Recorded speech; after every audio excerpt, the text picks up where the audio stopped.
As the Taliban take over Afghanistan, the Chinese Communist Party sees an opportunity.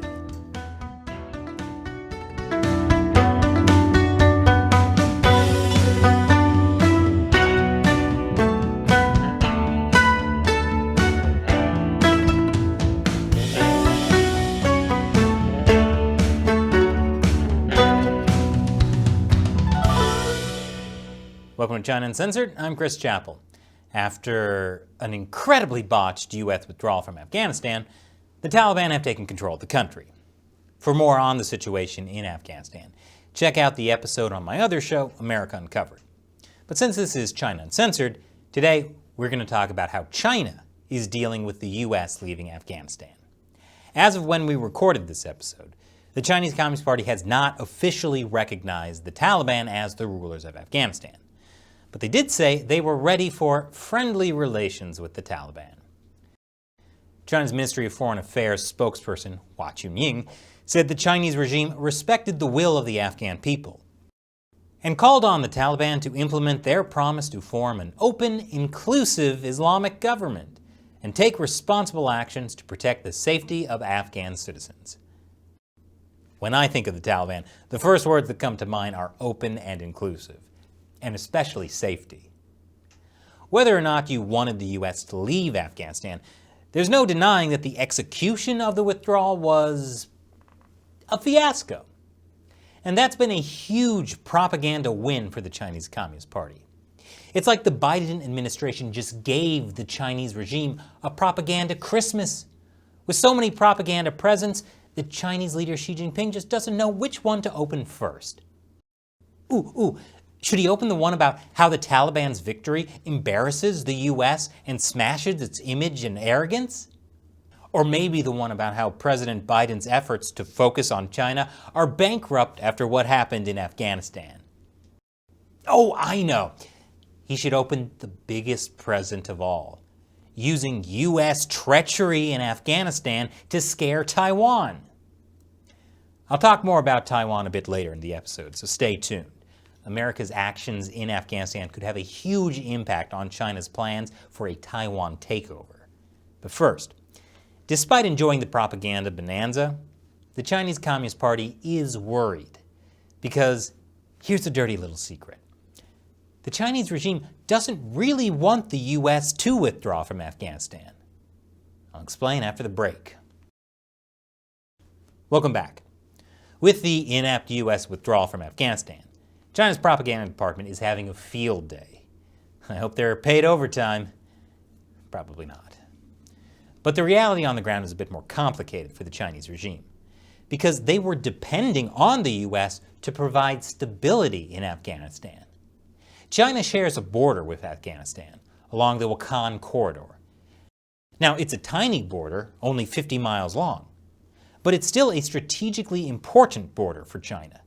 That's because it connects Afghanistan to Xinjiang, the region where the Chinese Communist Party is committing genocide against the Uyghurs, a Muslim ethnic minority. The Chinese regime now has a very different presence in Central Asia than it did 20 years ago, when the U.S. first invaded Afghanistan.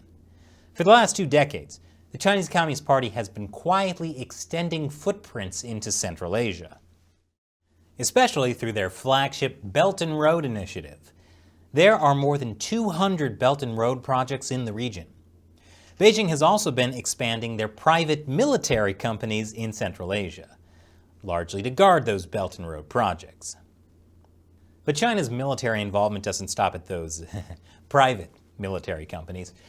The Chinese Communist Party has a not-so-secret military base in Tajikistan, quite close to the Afghan border. A lot of China's moves in Central Asia would not have been possible if the U.S. hadn't been in Afghanistan. The U.S. military's presence made it a lot safer for China to go into the region. So China wants the United States to withdraw from Afghanistan, but only when the withdrawal is responsible and does not leave a chaotic power vacuum that would destabilize the region. So much for that. But now that the U.S. is pulling out, the Chinese Communist Party is recalculating. Last month, Chinese Foreign Minister Wang Yi met with the Taliban. The Foreign Ministry published a photo of Wang and the Taliban's deputy leader walking towards each other with open arms. Some called this China and the Taliban beginning their romance. Yeah, maybe ask Afghan women how the Taliban treat their romantic partners.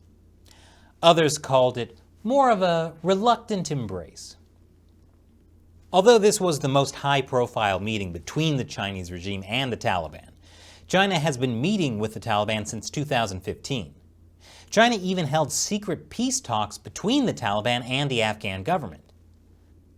Of course, Chinese officials were meeting with the US-backed Afghan government as well. Just a week before Wang Yi met with the Taliban, Chinese leader Xi Jinping spoke with the Afghan president. Meeting with the Taliban was a way for the Chinese Communist Party to hedge their bets as the situation in Afghanistan got worse. Well, consider those bets successfully hedged.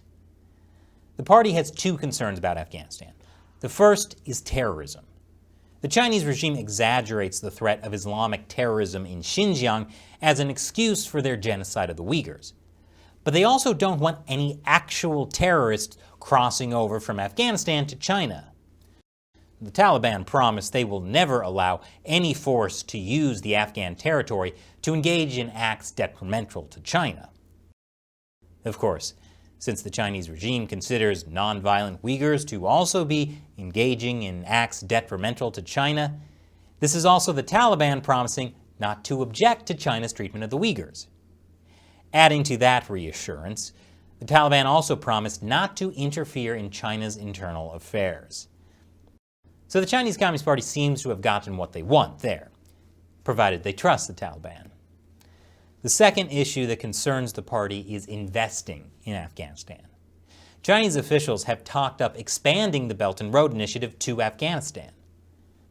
And there are definitely things that Chinese state-owned companies would love to get their hands on in Afghanistan, like trillions of dollars worth of rare earth metals.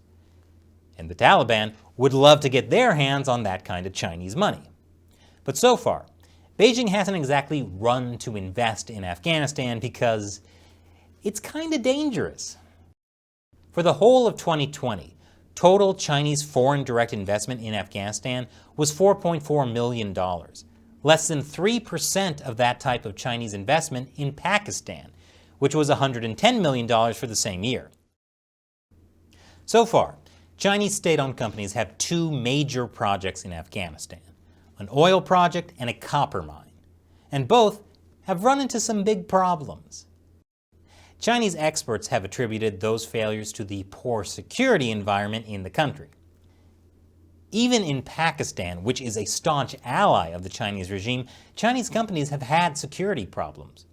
A bus crash that killed and injured Chinese workers in Pakistan last month was a terrorist attack, likely committed by the Pakistani Taliban. The Pakistani Taliban was also behind another terrorist attack that nearly killed China's ambassador to Pakistan earlier this year. So given that Afghanistan is a lot more unstable than Pakistan, China is unlikely to immediately start throwing money at the Taliban. The Chinese Communist Party might not especially like the Taliban, but they do have a lot of experience dealing with an unpredictable ruler of a neighboring country. Yeah, the party is more likely to treat the Taliban like North Korea than any other ally. They can use the Taliban when it benefits them, but they don't want to get too close because the Taliban is also a little bit crazy. So it might be less of a long-term romance and more of a booty call. But although the U.S. withdrawal from Afghanistan is not great for China's plans in Central Asia, it's a major win for the Chinese regime somewhere else. More after the break. Welcome back. There's one way in which the Biden administration's hot mess in Afghanistan is the absolute, hands-down biggest win for the Chinese Communist Party. And that is the loss of confidence in the United States around the world, especially from allies that depend on the U.S. for military help, like much of Asia. If they see the U.S. as weak, then they could shift their allegiances to China because they feel like they have no choice. This happened with the Philippines. And that's a big reason the Chinese Communist Party has ramped up propaganda comparing Afghanistan to Taiwan, warning that what is happening in Kabul is an omen of Taiwan's future fate. Once a cross-straits war breaks out while the mainland seizes the island with forces, the U.S. would have to have a much greater determination than it had for Afghanistan, Syria, and Vietnam if it wants to interfere. Notice it says once war breaks out, not if. They're also backing up this propaganda campaign with military drills near Taiwan. This is the Chinese Communist Party waging political and psychological warfare against Taiwan. They're trying to demoralize Taiwan so the Communist Party can take the country without fighting. And they're also waging psychological warfare against the U.S., warning of unthinkable costs for the U.S. in a war over Taiwan. The message is, why bother defending Taiwan at all? Just let the Communist Party have it. But the biggest question here is this. Is the Chinese Communist Party just using America's mistakes in Afghanistan to fuel their propaganda warfare campaign? Or do Chinese leaders believe that the U.S. government is so weak right now that they would not defend Taiwan? If they do believe that, then now is the time to strike. I've talked before on the show about how the Obama administration made a huge error trusting the Chinese regime during the Scarborough Shoal standoff back in 2012. The Chinese regime breached the agreement and the U.S. did nothing. Once the Chinese Communist Party saw that, they accelerated their takeover of the South China Sea. And now the party's control over much of the South China Sea is a done deal short of war. If the Chinese Communist Party really believes they're seeing proof of the Biden administration's weakness in Afghanistan, they could move up their timeline to invade Taiwan. And if the U.S. does nothing, Taiwan and the rest of the Indo-Pacific will fall to the Chinese regime. Now, it's time for me to answer a question from one of you, a fan who supports China Uncensored on the crowdfunding website Patreon. Marinus Vandenberg says, no Kindle version of Gary K. Kershanik's book on political warfare. Not very helpful for dissemination of his crucial information. Marinus, I see you're a faithful listener of our podcast, China Unscripted. This week, our guest on the podcast was Gary Kershanik. We talked about how China is targeting Japan with political warfare. And Gary has written a book called Political Warfare, Strategies for Combating China's Plan to Win Without Fighting. And it's especially relevant to what I just talked about today, because his book goes into detail about China's political warfare against Taiwan. You're right that the book isn't on Kindle. Instead, it's available as a free PDF for anyone to download. I'll put a link to that free download in the description and comments below. Thanks for your comments, Marinus, and thank you to all of our supporters on Patreon. We could not do this show without you. If you're interested in supporting us, head over to patreon.com/China Uncensored. You'll get a bunch of cool perks, including the chance to have me answer your question on the show. Once again, I'm Chris Chappell. Thanks for watching China Uncensored.